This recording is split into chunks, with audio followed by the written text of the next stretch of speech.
Aujourd'hui, l'Afghanistan est l'un des pays les plus dangereux du monde. Les talibans contrôlent près de 50% du territoire. À Kaboul, les diplomates équipés de gilets pare-balles circulent en voiture blindée. David Martinon, l'ambassadeur de France, est escorté en permanence par des policiers du RAID, toujours aux aguets. Il pénètre dans le quartier des ambassades. Ouais, mars, les Américains checkent 2 camions pleins de gravats avec un chien. Donc ils nous ont stoppés à distance.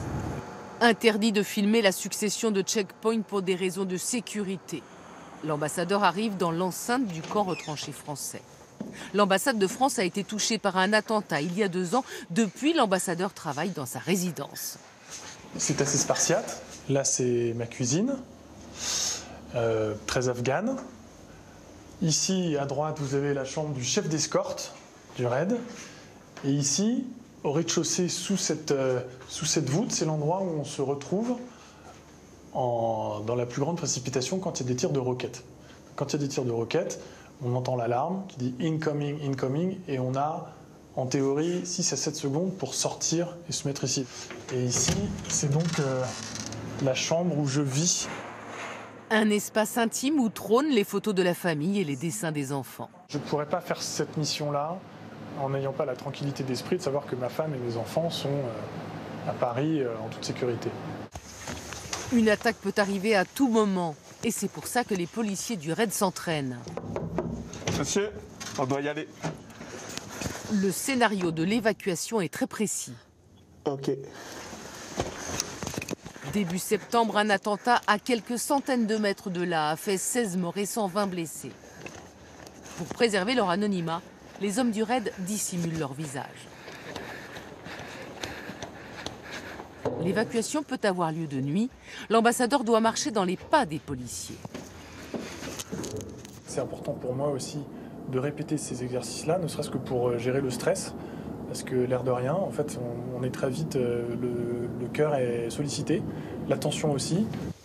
En cas d'attaque, les diplomates rejoignent la safe room, l'espace le plus sécurisé. C'est l'endroit où on se réunit dans ces moments de crise, toute l'équipe. Et vous voyez que chacun a son casque, chacun a son gilet pare-balles. L'idée, c'est qu'on puisse au moins tenir une nuit, voire 24 heures s'il le faut. C'est très sommaire, mais c'est solide. Et à plusieurs reprises, vous êtes vraiment descendu dans cet abri? Mais il y a des semaines où on vient 2, 3 fois. Il faut être sur ses gardes en permanence. Même dans la salle de sport, les armes ne sont jamais loin. Pour des raisons de sécurité, l'équipe des diplomates est réduite au minimum. David Martinon est entouré de 2 jeunes conseillers politiques. Et ici, dans Kaboul, Ils ont accepté les risques et les contraintes du poste. un attentat majeur. C'est vrai qu'être ici, c'est un choix de vie. Il y a des difficultés, des contraintes qui sont réelles, mais il y a aussi un intérêt qui est extraordinaire. Le poste est réellement passionnant, le pays est magnifique, c'est un pays qui souffre. On essaie autant que possible d'aider à notre petite échelle.